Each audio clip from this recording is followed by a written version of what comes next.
Este documental responde a una medida de reparación dirigida a las víctimas y familiares de la masacre de La Rochela, en virtud de la decisión proferida por la Corte Interamericana de Derechos Humanos, mediante sentencia del 11 de mayo de 2007, y al reconocimiento de responsabilidad parcial hecho por el Estado colombiano. Su contenido busca dignificar y ser un acto de desagravio a la memoria de las víctimas.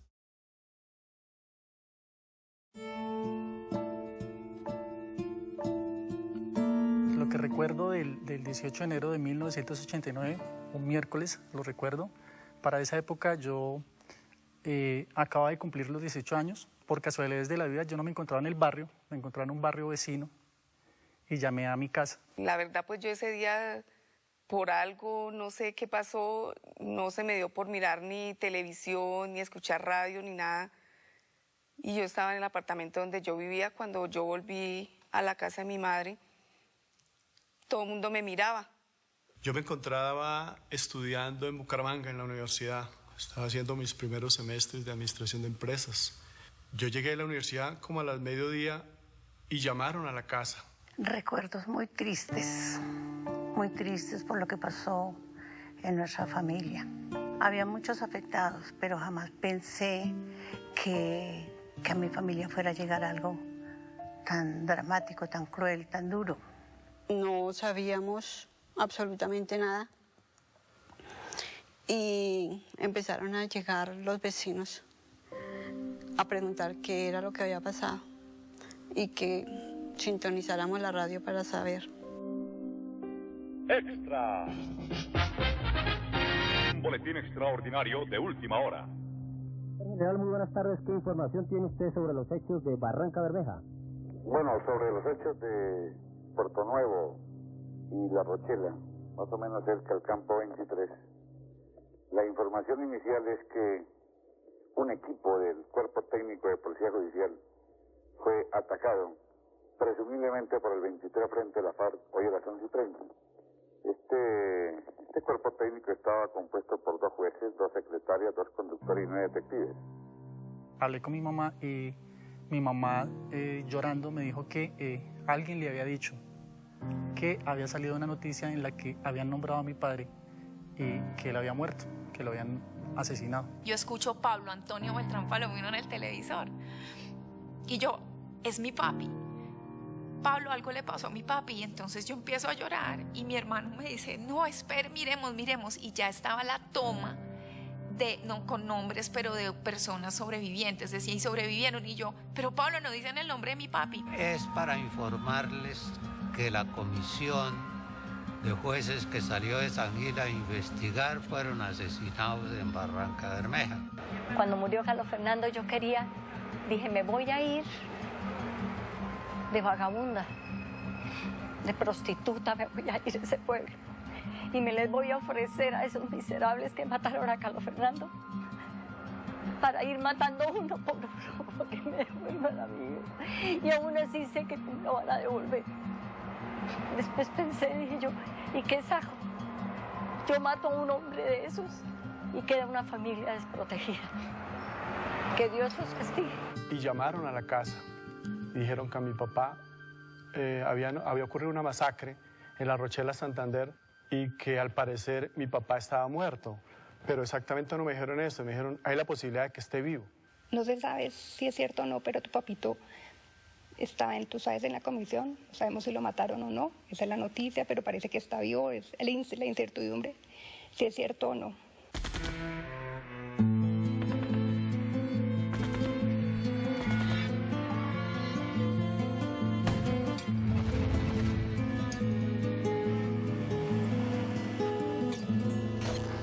La Rochela, buscando justicia en tiempos de paz.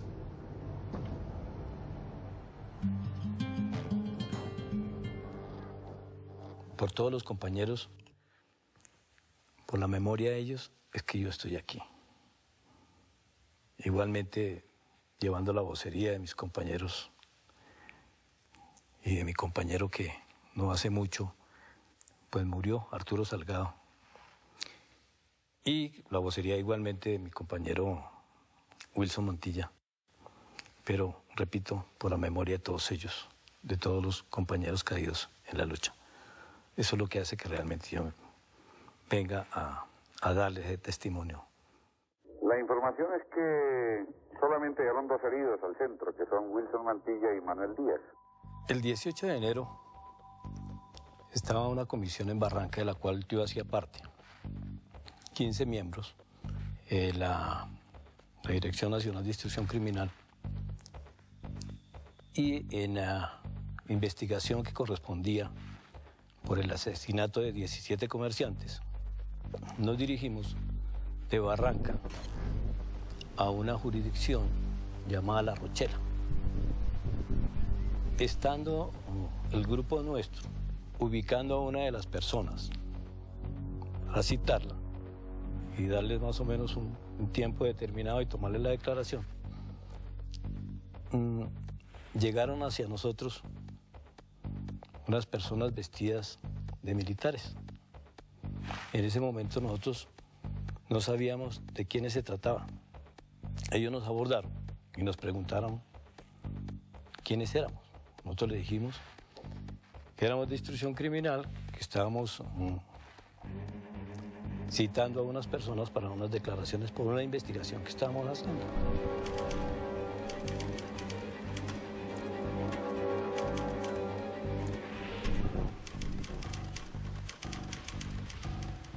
No se detuvieron a preguntarnos mucho. Así es de que nosotros apuramos el paso, fuimos hasta donde estaban el resto de compañeros, y donde estaban los jueces, y les contamos lo que nos había sucedido. Y dijimos, lo mejor que podemos hacer es tal vez dejar esto así y comenzar a emigrar. Pero nosotros que estamos en esas, cuando vemos que no solamente era ese grupo el que encontramos, sino otros más que venían hacia nosotros y comenzaron a rodearnos. Yo sabía que ella iba al Magdalena Medio a hacer una investigación, pues como ella era juez de instrucción criminal, pues me contó que iba a hacer una investigación, me mostró un papel con unos nombres ahí de los cuales iba a investigar, pero ella sí tal vez sabía del peligro en que estaba metida. Y a mí me llena de admiración es que a pesar de que supiera el peligro, siendo una mujer y con hijos pequeñitos, hubiera ido, ¿no? Antes de que a él lo mataran, nosotros estuvimos hablando con él. Él nos vino aquí a Bogotá y nos invitó a comer. Y él nos dijo a mi hermana, a mi madre y a mi padre, él nos dijo, yo me voy a ir para una comisión que nos van a mandar, pero yo sé que a nosotros nos van a matar. Él sí ya lo tenía como claro. Mi padre le preguntó que por qué. Dijo, porque el gobierno no quiere que nosotros investiguemos la muerte de los 18 comerciantes, a ellos no les conviene. Y eso fue el 18 de diciembre que nosotros hablamos con él, y el 18 de enero lo mataron a él. Esa comisión la tenían planeada desde noviembre del 88, porque mi papá nos contaba, tengo una comisión a La Rochela, y él decía, esa comisión a mí me parece delicada, porque yo le preguntaba, ¿por qué, papá? Decía, porque es que no sé, yo tengo el presentimiento de que algo va a ocurrir. Y yo le decía, padre, pues no vaya. Decía, no, mijo, ante todo el deber, hay que cumplir con el deber. Así es de que alguno de ellos se identificó como el comandante Ernesto del 43º Frente de las FARC y nos dijo que próximamente iban a llegar unos comandantes para charlar con nosotros. Como a los 10 minutos o 15 minutos arrimaron más o menos como unas 12 personas o 15 personas de civil, muy armados todos. Se vino comandando ese grupo, la persona que posteriormente se identificó como el negro Vladimir. Él dijo que quién era la persona pues que dirigía la investigación, etcétera, y se fue con los 2 jueces y se metieron a una especie de choza que había muy cerca. Nosotros no sabíamos primero quiénes eran, por qué tantas preguntas, si eran efectivamente guerrilleros, si eran paramilitares o si eran... no sabíamos, estábamos totalmente desubicados. Es más, unos momentos antes, ellos nos dijeron que para poder haber un diálogo, necesitamos que si teníamos armas, que teníamos que dejar las armas. Revólver, en ese entonces un revólver 38, frente a 35 personas que eran más o menos los uniformados fuera de los otros, que estaban completamente armados. Salen ellos, se reúnen aparte, el negro Vladimir y otras personas, toman la determinación ellos, que lo mejor era trasladarnos de ese sitio a un lugar del que ellos ya sabían y disponían para garantizar que la diligencia que íbamos a hacer saliera bien sin ningún inconveniente, porque ese lugar donde estábamos no ofrecía pues ninguna garantía. Pues ahí nos comenzó a dar un poquito como más de miedo frente a esa situación. Dijimos, ¿qué va a pasar con nosotros? ¿Por qué? ¿Por qué tanta cosa? Entonces nosotros le dijimos, bueno, nosotros vamos y nos vamos manejando. No, los que vamos a manejar somos nosotros. Es por darle la garantía a ustedes y los vamos a amarrar. Nos dicen que hagamos 2 filas. Una fila de este lado, quienes iban para un carro, y la otra fila para el otro vehículo. A esa hora, en los carros ya metidos, comenzamos nosotros a sudar de calor, de miedo, de zozobra, de todo. En ese momento nosotros dentro del carro, yo me acuerdo que me quedó el doctor Beltrán, el juez, al frente mío. Y estábamos al frente y me dijo, Manuel, ¿a dónde será que vamos? ¿A dónde nos van a llevar? ¿Será que nos van a secuestrar? ¿Qué va a pasar con nosotros? Y le dije, yo no sé qué pasará con nosotros, no sé. Iba manejando uno de ellos y de copiloto iba otro de los mismos. El de que iba de copiloto siempre nos mantenía mirándonos, porque como íbamos amarrados, nos mantenía mirándonos, chequeándonos, y aparte de eso, apuntando con el fusil. Después de los 2 kilómetros de recorrido, los carros paran, ahí se bajaron. Del carro, del otro carro y del carro nuestro se bajaron los tipos que iban manejando. Orlando, compañero que estaba al frente, me dijo, Manuel, vamos a ver qué es lo que pasa. Entonces le dije, efectivamente, vamos. Como él estaba amarrado, le pegó con la rodilla a la parte esta de la manija del carro que va por dentro y la puerta se abrió. El que pone el pie en el estribo, inmediatamente lo recibe una ráfaga de metralleta.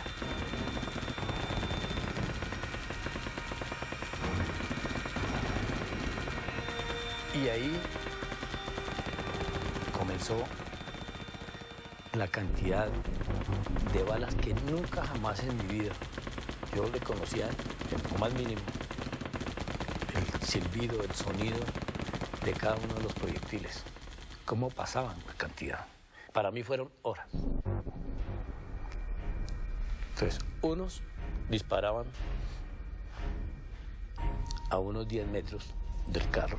Y lo propio hicieron con el otro vehículo. Entonces, más o menos entre algunos de los recuerdos por allá, de lo que pudo uno medio observar en cuestión de segundos cuando yo me boto al piso, seguramente como algunos 10 tipos en fila disparando y otros 10 disparando al otro carro, como a 10 metros. Yo sentía obviamente cómo me pegaban los proyectiles por todos los lados. Pero lo que yo no podía entender era cómo yo vivía todavía.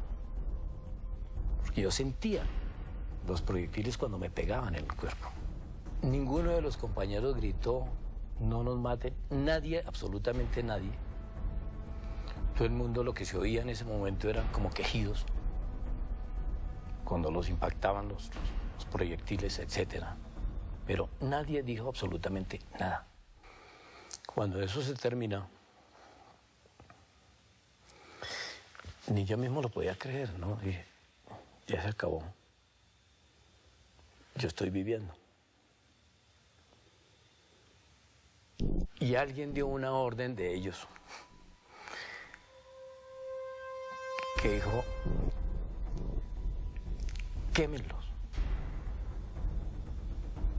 Pero volteen los carros y quémelos. Dijeron, otro dijo, no, desátenlos y bájenlos del vehículo. A mí me alcanzaron a desamarrar.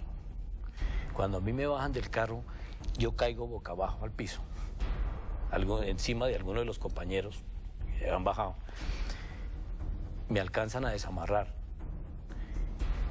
y comienzo a oír que hay una persona que está dando el tiro de gracia al otro grupo de compañeros ya en el piso.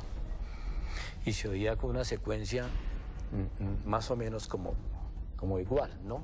Tan, tan, tan.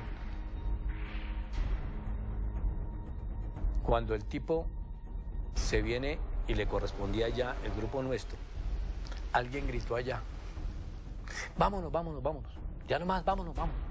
Porque venía un carro, de estos carros, escalera, y fue cuando apuraron y al grupo de nosotros no alcanzaron a hacer el primer tiro. Yo, que estaba en ese momento así,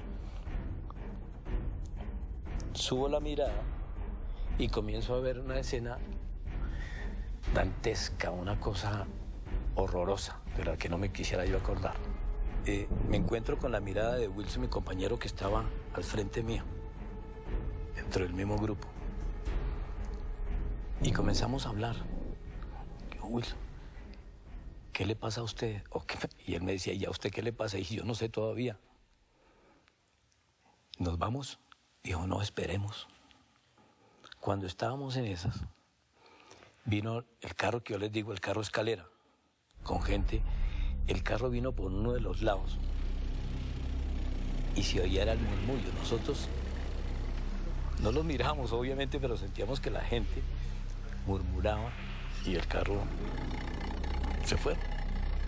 Entonces dijimos con Wilson, vámonos ya. Yo aún, les repito, no sabía si me podía parar o no, pero yo me paré y me sentí bien. Me sentí muy bien, sentí bien las piernas, sentí bien los brazos.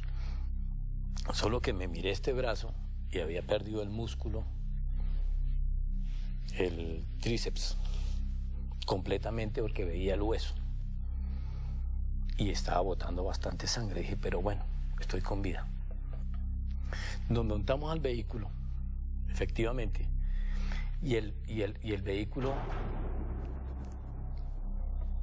no prende, hace el ruido del estarte, ¿no? Hace el ruido del estarte, no prende. ¿Y nosotros qué hacemos? Y volvemos otra vez a insistir, el vehículo prende al fin, pero no da cambios. Y después de tanto manipular los cambios mecánicos, arranca en primera. Y el carro más o menos a los 500 metros, el carro se detuvo, se apagó. Pero antes de eso, en el recorrido, bueno, una vía destapada, alguien gritó atrás de los compañeros, dijo, me caigo, me caigo. Era Arturo Salgado. Y Arturo, efectivamente, como él estaba amarrado y no lo habían alcanzado por el afán a bajar del carro, por el afán que les comenté. Entonces, efectivamente, Arturo, por los saltos que llevaba el vehículo, ya iba como con medio cuerpo por fuera. Entonces yo lo cojo de los pies y vengo y lo engarzo, por decirlo de alguna manera, con los brazos de Jules Germán, que era otro compañero. Él venía muerto ahí en el carro y estaba amarrado aún. Entonces yo le dije a Arturo, sosténgase con los pies dentro de los brazos, ¿para qué? Porque ahorita no podemos parar. Pero como le digo más adelante, el carro dejó de funcionar, nosotros nos bajamos. Efectivamente lo que piensa uno es tratar de correr, pero Wilson me dice, Manuel, no puedo caminar, porque Wilson tenía 2 disparos, uno en la cadera que lo imposibilitaba dar paso. Cuando yo cojo a Wilson así, Arturo ya estaba parado en el carro, ahí cerca de nosotros. Yo cojo a Wilson y comienzo a correr, obviamente suponiendo que Arturo viene detrás nuestro. Nosotros corremos con Wilson, pero Arturo nunca nos dijo, espérenme que yo no puedo correr, jamás. Y corrimos porque vimos un carro de Coca-Cola que venía al frente. Yo veo el carro como a unos 500 metros. El carro una vez nos ve que vamos ensangrentados, comienza a reversa. Y yo le dije a Wilson, no lo vamos a alcanzar, los dos así. Espéreme, Wilson, y yo lo alcanzo.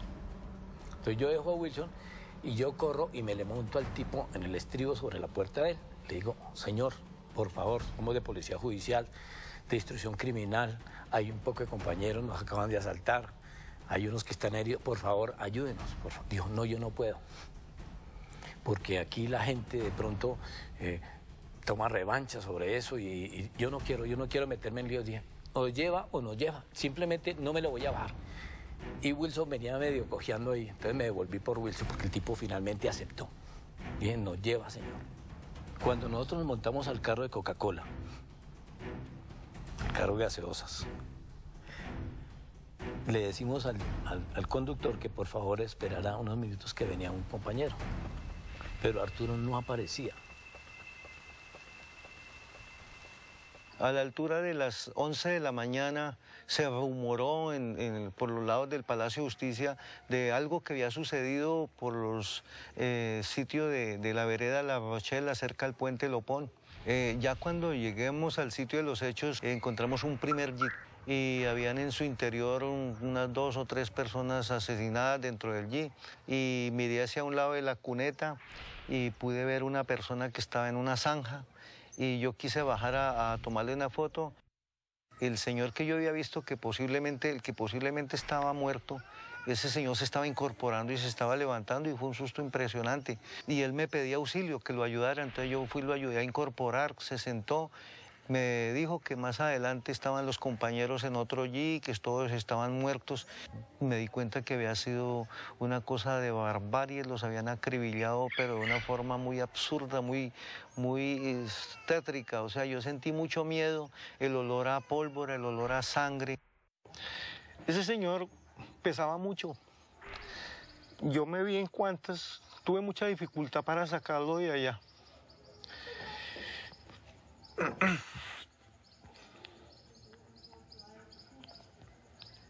Le metí un jalón por el brazo y por lo menos logré incorporarlo de pie, ¿cierto? Y entonces lo apoyé del hombro y lo tiré. Entonces ya el chofer de la camioneta me ayudó y logramos sacarlo de la cuneta.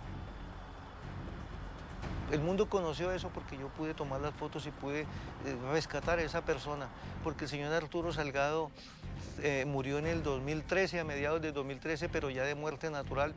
El tipo nos lleva unos, no sé, habíamos recorrido seguramente como una media hora y estaban haciendo un retén en el ejército. Nosotros nos agachamos porque volvimos otra vez a caer en las mismas. Eran uniformados que no sabíamos, dijimos, no, que no van a ser los mismos. Se acerca un tipo de grados, seguramente por las insignias, parecía ser un teniente. Dijo, ¿qué les pasa? Entonces dijimos, no, nosotros somos una comisión y le explicamos que a tantos kilómetros más o menos habían muchos compañeros que a lo mejor estaban heridos, que por favor les pedíamos colaboración, que fueran por ellos. Inmediatamente ordenó a uno de sus subalternos que en una camioneta nos llevara a un centro de salud. Así es de que estando allí fue cuando se comenzó a divulgar la noticia.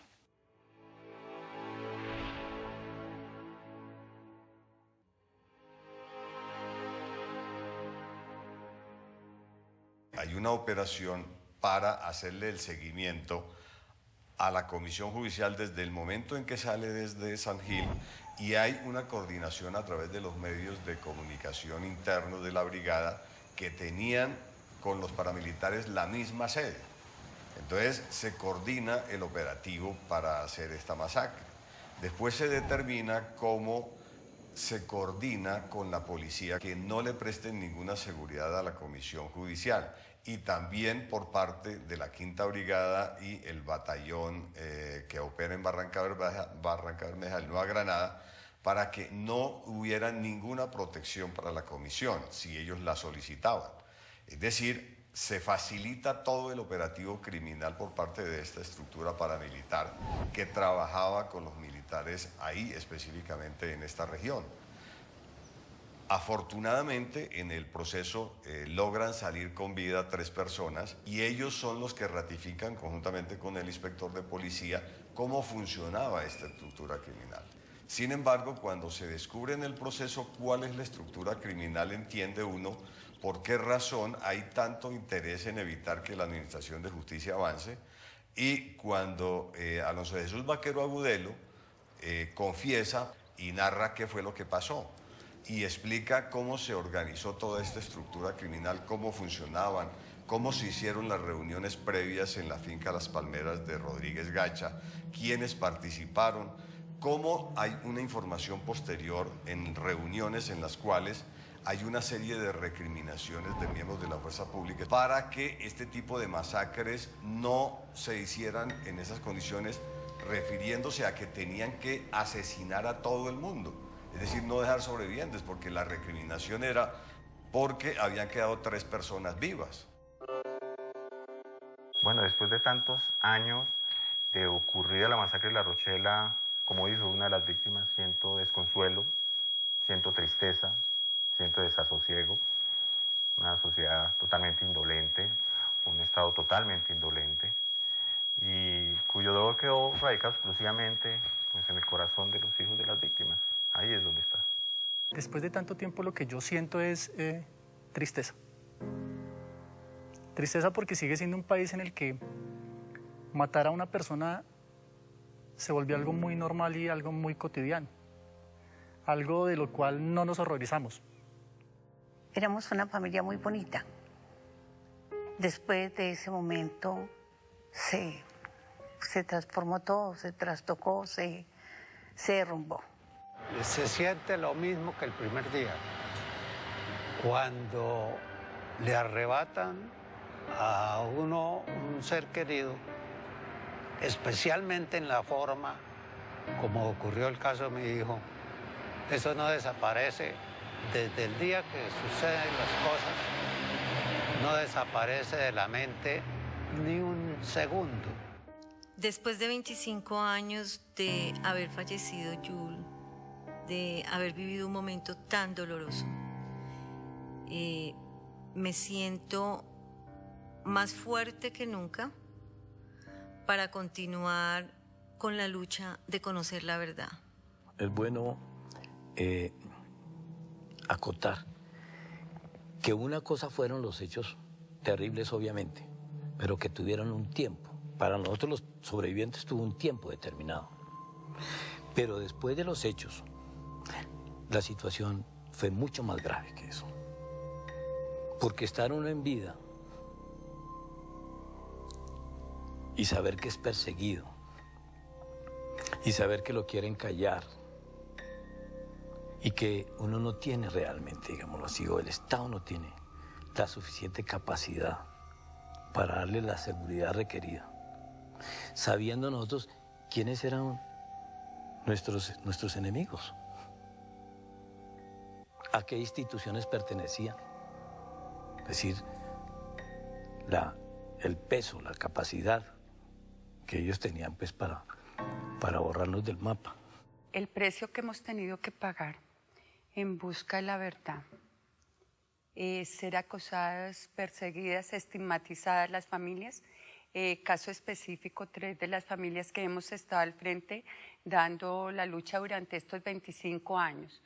Hemos sido amenazados, se nos declaró objetivo militar, se nos han hecho seguimientos, se nos han hostigado mediante correos, pasquines, llamadas, seguimientos en moto. Ese es el precio que hemos tenido que pagar, una zozobra constante, y no solo nosotros, nuestras familias. Debido a las amenazas que se han venido presentando desde el momento en que el Estado colombiano nos reúne y nos pide perdón público, desde ese día hemos sido amenazadas hasta la fecha. Nosotros hemos recibido amenazas por internet. Nos hackean los correos, el Facebook. Nos han mandado cartas amenazantes, panfletos, nos siguen en motos, nos llaman y nos dicen dónde están nuestros hijos, qué hacemos nosotras. Yo pienso que el Estado colombiano, en cabeza de los militares, son las personas que nos persiguen, que nos amenazan. Las águilas negras, que son los que se han identificado cuando nos mandan mensajes y todo. Ellos trabajan aliados. Eso no es un desconocimiento de nadie, que ellos son aliados totalmente. Bueno, lo que se ha demostrado en el proceso es que hay una alianza criminal entre el narcotráfico, liderado por Rodríguez Gacha, y este otro caballero de Medellín, Pablo Escobar, con la estructura militar, por miembros de la Policía Nacional, con sede en Barranca Bermeja, la estructura paramilitar que lideraba en el Magdalena Medio, en Puerto Boyacá, específicamente Henry Pérez y su familia, y adicionalmente se encontraba Ramón Izaza y Ernesto Báez, que hoy están en Justicia y Paz. Se trataba en este concierto criminal de evitar que se investigara la masacre de los 19 comerciantes que se había realizado anteriormente, al parecer por esta misma estructura criminal, y adicionalmente que no se investigara los crímenes que se estaban cometiendo contra miembros de la Unión Patriótica y el Partido Comunista en la región, para que no se investigara lo de los laboratorios del narcotráfico que operaban a plena luz del día y al lado de la carretera de estos narcotraficantes. Y finalmente lo que se ha demostrado es que existía un fin predeterminado para hacer un escarmiento a la rama judicial. Una masacre de esas pudo haberse evitado. Primero, pues, como todos nosotros los colombianos confiamos en la fuerza pública, ejército, policía, y yo creo que ellos estaban confiados en esa ayuda. Sin lugar a dudas, mi papá sentía temor porque, pues, acá en Colombia cada vez hay una situación paramilitar, hay una situación donde no hay justicia, hay una situación donde muchas personas quedan en un silencio, es mejor no hablar. Entonces sí, mi papá tenía temor.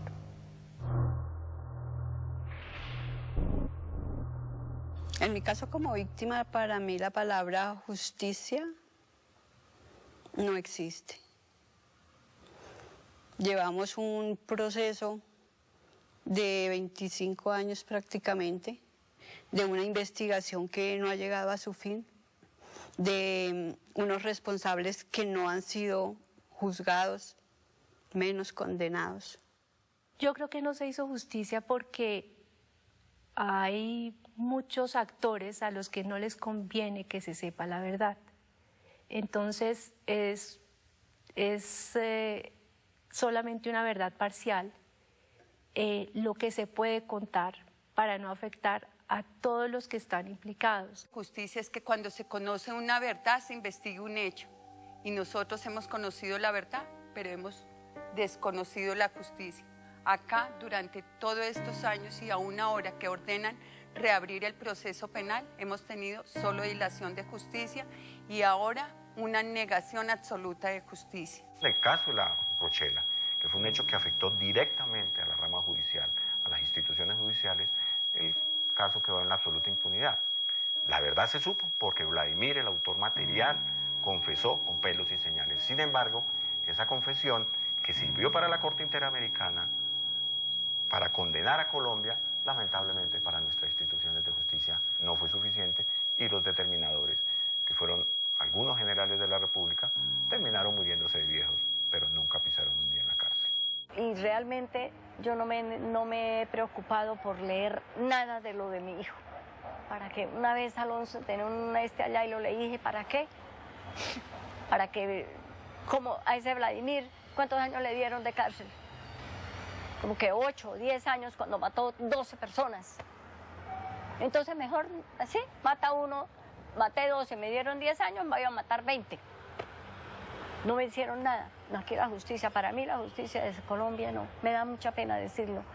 Y sé que en mi familia hay muchos en el Poder Judicial, hay muchos en las alcaldías de mi familia y todo, pero no hay justicia.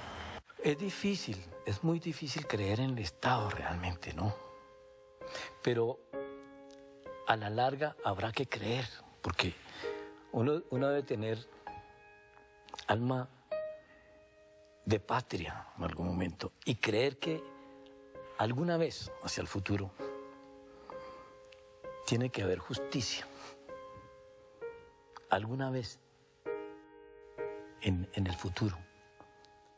Porque si bien para mí ahorita no existe plenamente, yo no pierdo la esperanza de que algún día el país tome el rumbo que realmente tiene que tomar. Y la justicia y todo funcione como debe ser. Pero hay que creer. El fallo de la Corte Interamericana fue tal vez el primer momento donde se hizo ese reconocimiento y esa reparación a la memoria de nuestras víctimas. Y oh, Dios mío, una luz de esperanza cuando la Corte condena al Estado colombiano por acción y por omisión, ordena reabrir un proceso penal y uno dice, uy, hay una esperanza, como que nos ilumina el camino para que conozcamos, no la verdad, porque la verdad la conocíamos durante todo este tiempo, sino que tuviéramos la oportunidad de que hubiera justicia. El fallo de la Corte es importante para las víctimas porque demuestra un poco que existe, entre comillas, algo de justicia, diciéndole al Estado, mire, ustedes omitieron, ustedes son culpables, porque en ese instante no hicieron las cosas como debían serlo. Lo principal que nosotros queríamos a raíz de ese fallo era que se buscaran los culpables, los intelectuales de esa masacre. Pues sí, el fallo fue muy bueno, dieron unos dineros, repito, y unos homenajes, pero ¿y los culpables dónde están? ¿Dónde está la justicia de este país? Si estaban trabajando, eran unos jueces, si estaba trabajando la justicia y asesinaron a la justicia, la misma justicia en el país, ¿qué ha hecho por eso? ¿Qué ha hecho la Fiscalía? ¿Dónde están las investigaciones de la Unidad de Derechos Humanos? ¿Dónde están los fiscales que están investigando eso?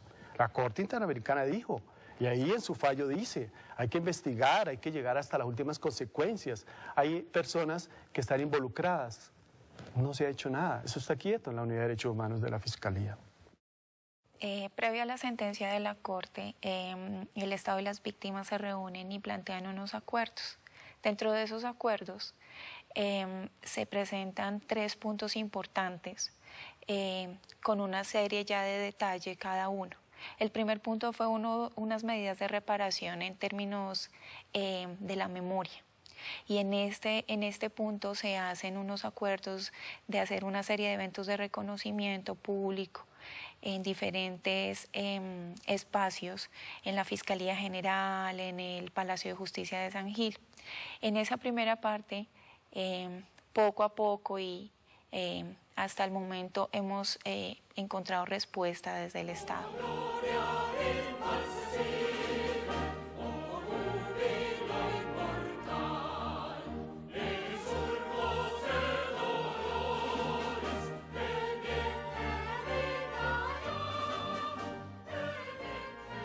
La masacre de La Rochela, como se le conoce, y aquí tal vez lo recordaba Alejandra, fue una pecaminosa conjunción de factores aliados al narcotráfico, a la fuerza pública y a políticos corruptos. Y quisiera asociar este tema con algo que aquí se ha mencionado, la necesidad de la verdad, la necesidad desde luego de la justicia, pero de la verdad, para que se sepa, entre otras cosas, quién financió al paramilitarismo, quién toleró al paramilitarismo, quiénes se asociaron con el paramilitarismo.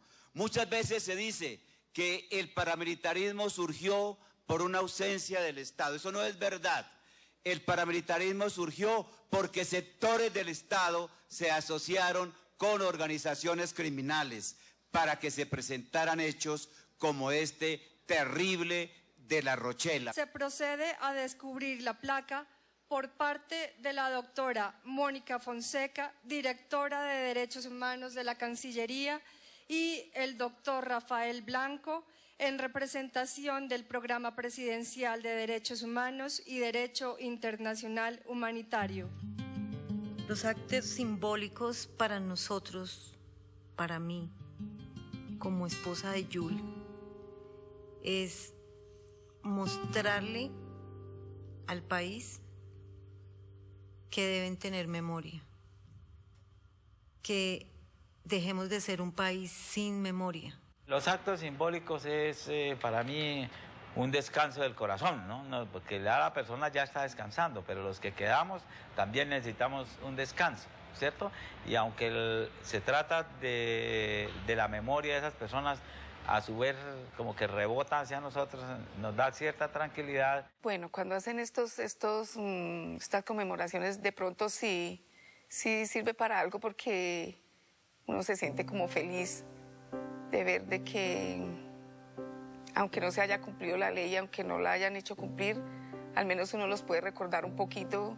Se han sentado las víctimas y los victimarios, presididos por sus jueces de justicia y paz, a dar cuenta de una sola de las formas de cómo se repara a la víctima, la del acto público del perdón, encontrándonos con múltiples respuestas allí en vivo, las de quienes han tenido, como todos, la nobleza de conferirlo, también quienes tuvieron la nobleza de decir, como ustedes hoy en esta mesa, hemos perdonado pero no hemos olvidado. Entonces, lo primero que yo quisiera notar, cuando pido perdón a nombre del Estado por todo esto que ha pasado, es decirles, esta masacre, este crimen se hubiera podido evitar. El Estado colombiano, en cabeza del gobierno nacional en ese entonces, de nuestras fuerzas militares y de policía, hubieran podido evitar ese crimen, como hubieran podido evitar el crimen de los comerciantes. Este fue un hecho criminal, una masacre que hubiéramos podido evitar.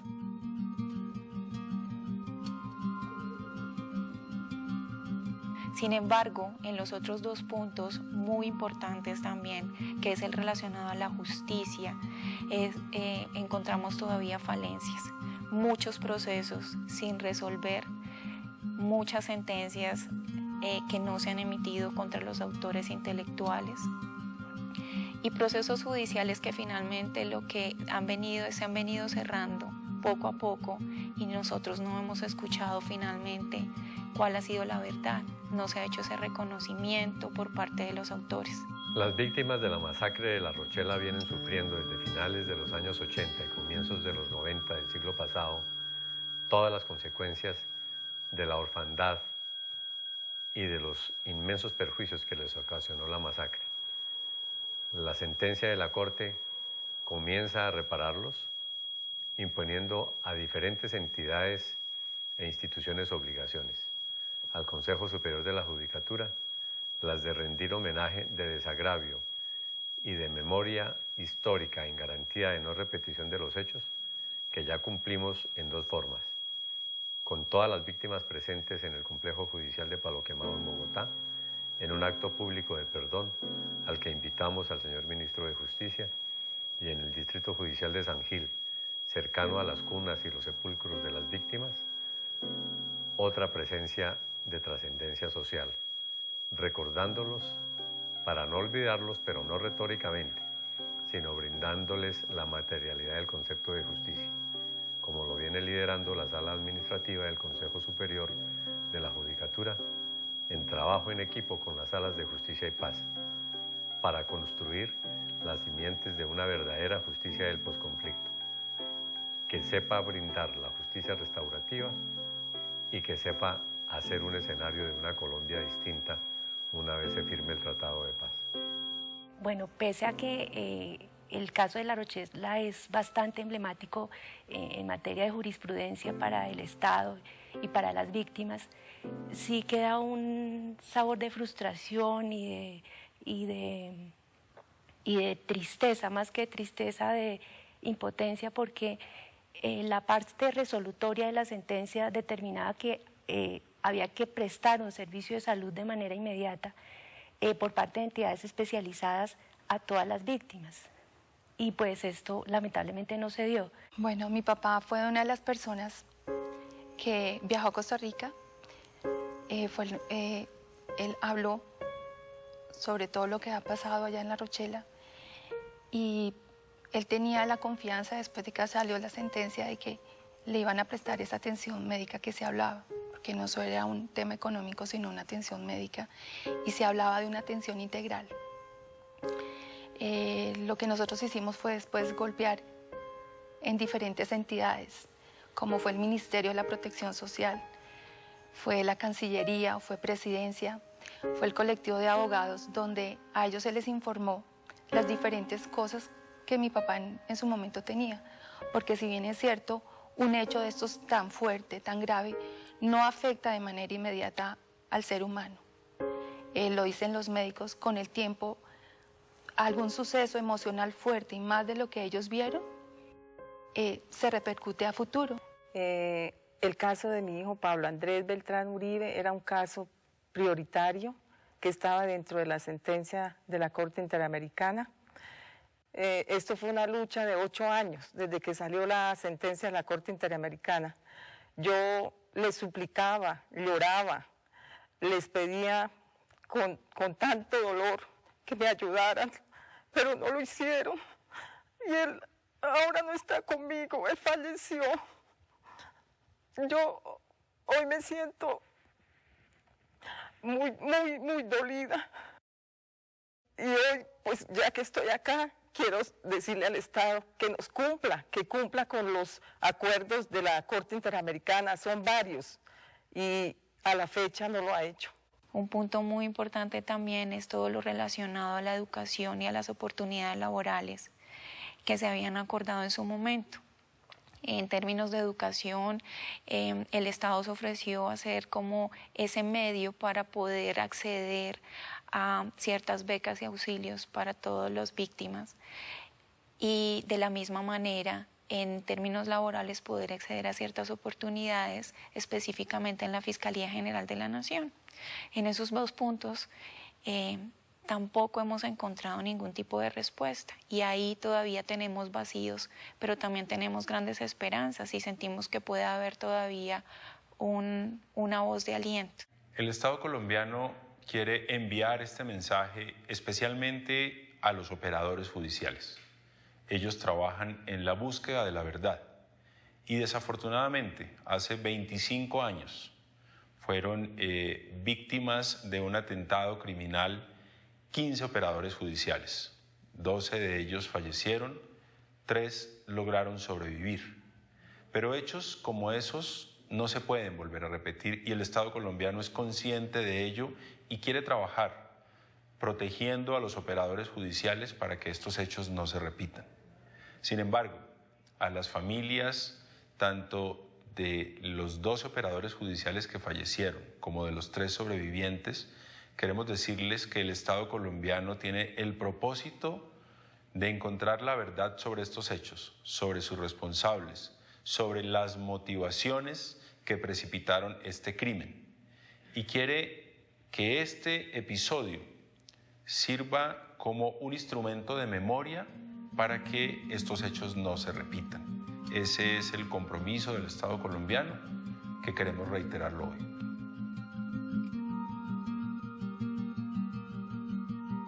La palabra verdad es muy importante en este hecho porque finalmente, y no gracias al Estado propiamente, la verdad la tenemos y la tenemos hace muchos años. Lo que no hemos encontrado es la correspondencia entre verdad y justicia.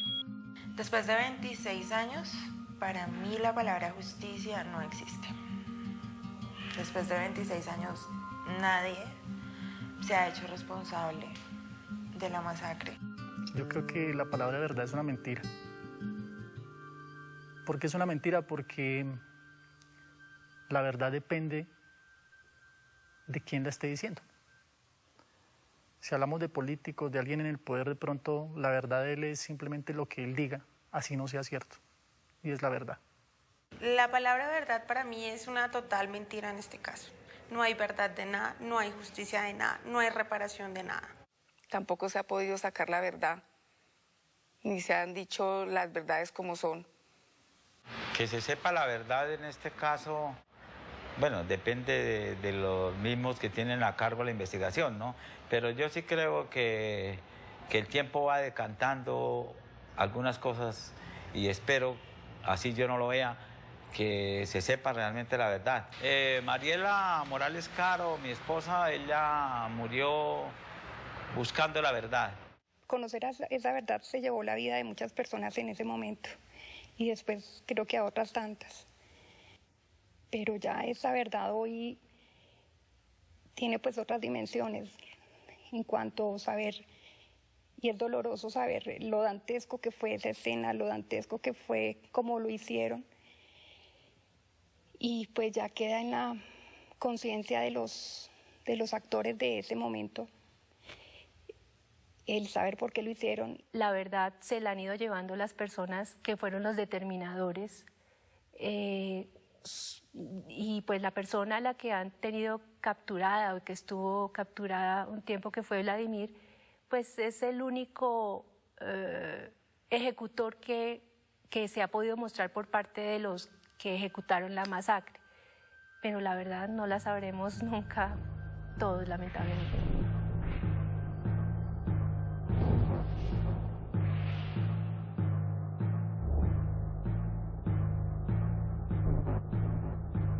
Yo quiero que sí exista una reparación, que sigamos construyendo eso que todo el mundo habla y es ese momento de reparación y reconciliación. Porque ese momento de reparación y reconciliación es lo que va a permitir, primero, de alguna manera, va a generar conciencia y yo esperanzadamente pensaría que va a evitar que hechos como los que pasaron, como lo de masacre, se vuelvan a repetir.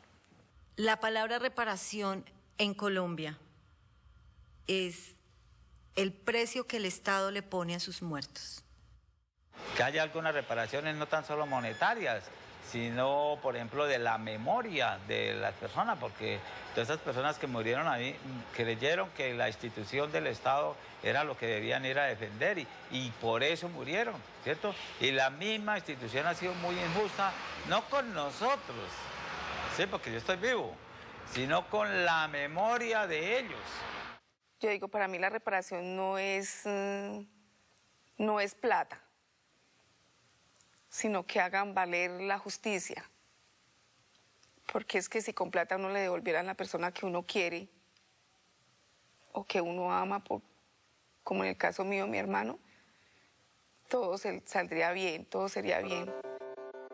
Es que el perdón, mientras no haya justicia y no haya verdad, es difícil dar el perdón, porque uno comenta. Es decir, uno no olvida, y mientras uno tenga latente toda esa secuencia y todo ese mal recuerdo, pues uno no puede perdonar así de fácil. Eso no le cabe a uno. Que puede perdonar es Dios. Pero yo por lo menos me queda muy difícil perdonar. Mi papá no pudo perdonar. hasta los últimos días, él quiso y esperó mucho esa terapia, ese trabajo. 2 días antes de fallecer el año pasado, él estuvo hablando con una psicóloga que fue a la habitación a hablar con él. Yo estaba en ese momento y él le decía, sí, yo quiero hablar, yo necesito exteriorizar todo este dolor, pero fue tarde, él no pudo perdonar a los que hicieron eso. Perdonar es conocer la verdad.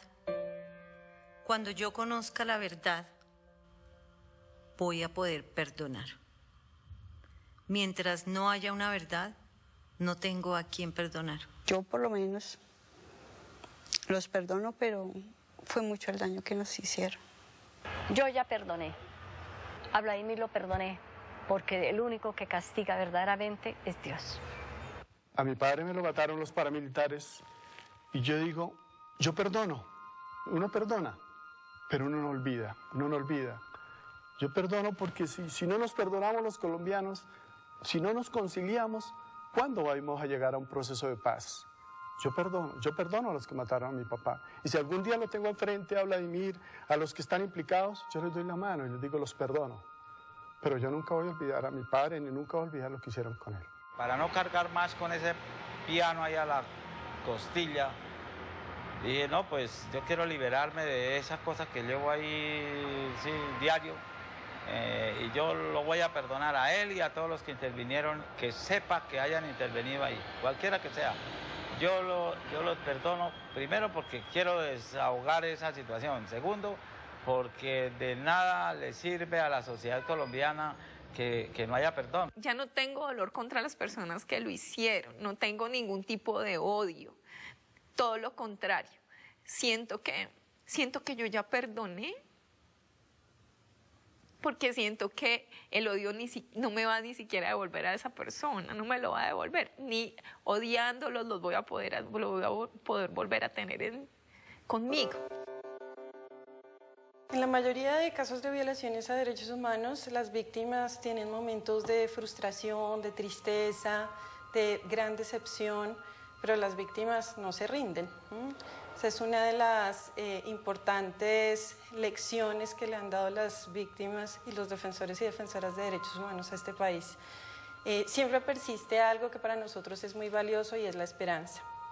La manera de luchar, de seguir trabajando, es pensar en que sí es posible obtener justicia, que sí es posible tener cambios, que sí es posible construir una sociedad en la que se rechacen este tipo de crímenes, que sí es posible construir un Estado que respete, proteja y garantice los derechos humanos. En eso estamos y ni las víctimas ni nosotros vamos a claudicar en esa tarea. Es un momento importante para el país. Las víctimas de este caso, el colectivo de abogados, hemos transmitido y seguimos transmitiendo un mensaje de construcción de paz y un mensaje de construcción de paz sobre la base de la justicia. Lo que sí no creemos es que se pueda hacer un tránsito a un nuevo momento sin que haya justicia. Y esas son los principales legados que pueden dejar las víctimas y sus luchas de los 80s, de los 90s, a las nuevas generaciones. Es el momento de hablar. ¿Por qué? Porque hay un proceso de paz y yo creo en la paz, creo en este país. Falta mucha justicia, pero creo en la paz y creo en que el presidente está empeñado en hacer su proceso de paz y yo creo en el presidente. Entonces pienso que no hay que temer. Creo es en la paz, más no en la justicia, pero sí creo en la paz de este país. Pues, ¿qué buscamos? Que se cumpla la ley, que la hagan valer y que castiguen a los culpables. Eso sería lo primordial. ¿Cómo me gustaría que de verdad los culpables pagaran? Mira, después de 25 años, lo que yo busco como víctima es que se me, como lo decíamos, que se repare ese daño hecho. ¿De qué manera? Buscando la verdad, buscando que se sepa a la luz pública quiénes fueron y por qué lo hicieron. Y por otro lado, que esas personas a las cuales se vincularon y que se sabe que estuvieron vinculadas con esto, haya justicia. Creo que es lo más importante. Nos cambió la vida. Nos hicieron mucho daño. Mi hermano tan solo tenía 23 años y dejó un niño de 2 meses. Quisiéramos saber la verdad, que nos dijera todo lo que sucedió, por qué sucedieron estas cosas. No sé qué decirte, pero me hace mucha falta. Mucha falta. Y todos los días le canto amor eterno. Porque para mí él es eso, un amor que lo llevo en el corazón. Y yo le pido que me lleve al lado de él. Yo quiero estar con él. Por eso le canto amor eterno todos los días. Amor eterno, e inolvidable. Que haya paz. Es decir, mientras todos hablemos el mismo idioma, en función de la paz, yo creo que eso lo vamos a conseguir. Porque tenemos que creer que realmente la paz es lo único que nos puede a nosotros a vivir como debe ser. Yo creo que tenemos que creer en la paz, porque es lo único que... Esa es una esperanza muy grande para que no vuelvan a presentarse hechos como este.